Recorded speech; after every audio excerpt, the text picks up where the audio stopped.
Whether you're a company leader, a parent, a spouse, a sibling, a mentor, or someone that others look up to for any reason, what you need to understand is that your words have immense power. And that is why it's so important that you use your words to build others and not to tear them down or to bring them down. And your words need to be encouraging. Most people think that encouragement is saying things like great job or well done, way to go. That's not encouragement. That is a compliment or a reward. Encouragement, on the other hand, is to tell people you believe in them even before they start. Let me give you an example. If a friend comes to you and the person is overweight, and the person comes with the idea that I'm going to lose 20 kilos before the end of Ramadan or before the end of the year, and instead of saying, no chance you will achieve it, rather says that I know you have the resilience and I believe you will achieve it. If someone comes with the idea that I'm starting a new business, instead of shooting it down and say things like, this is not the time to be starting business, you're going to fail miserably, businesses are going bankrupt and closing down left, right and center. Maybe you could give a suggestion by saying that these are products I would suggest that you keep in stock. Speak to that person who has experience, try that out. That is useful encouragement. And you'll find that people will appreciate your encouragement and they will reciprocate it. Nobody enjoys disparaging comments and being discouraged. And encouragement is important in part of you being a family member or being part of a group. Everyone is trying to do something in the world and people are giving it their best shot, and encouragement can help others realize their potential. You could direct them in a particular manner. Though at one occasion, the Messenger ﷺ was in a gathering and someone came to ask assistance.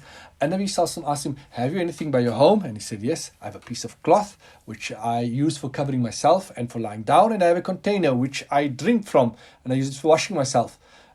Besides this, I have nothing. Nabi ﷺ said, bring these two things.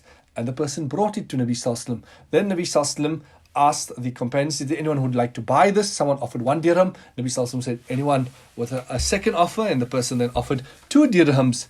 And Nabi ﷺ sold it to that person for 2 dirhams. Nabi ﷺ then said, use the 1 dirham to buy food and the other buy an axe. And then he brought it to Nabi ﷺ. Nabi ﷺ then put together the wood and the chop of the axe.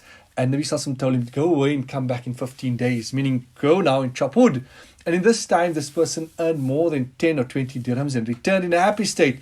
And when Nabi ﷺ saw him donned with clothing, he presented himself in a good way and manner before Nabi ﷺ. Nabi ﷺ saw him and was pleased and said to him, now tell me, how is your condition now? Is this better or the previous state where you were disgraced in the world due to poverty, and likewise in the akhirah because of begging? And he obviously smiled and said, this is a much better state. So the old saying goes that give a man, give him a fish and you feed him for a day. Teach him how to fish and you feed him for a lifetime. That is how the Messenger ﷺ encouraged others. So we need to also understand that we have immense influence that we could effect around us, with people around us, and being able to motivate people is key to success at home, in the business, in the workplace. So what are the steps that we need to do to encourage others? The first thing is to be deliberate. Look around at the lives of those around you. See, where's the opportunity to encourage those around you? That is the first thing that you need to consider. Then when you see or you spot an opportunity, speak to the person. After encouraging them, giving them some words of encouragement, then the next thing is now to direct them to the first step towards achieving that goal. And what you need to get them to do is to imagine that success. Get the person to imagine what success would look like. What would it feel like? Wouldn't it be cool if your business took off and you didn't have to work at a job that you don't like? And by allowing others to dream, you solidify the motivation and you get them to connect with their dream and make it a reality. And then ask them, how can you help them in any way? Most of the time people will, may not need the help, but if they need, make yourself available in that, how to assist them. And then periodically over a period of time, check up on them to see how the progress is unfolding.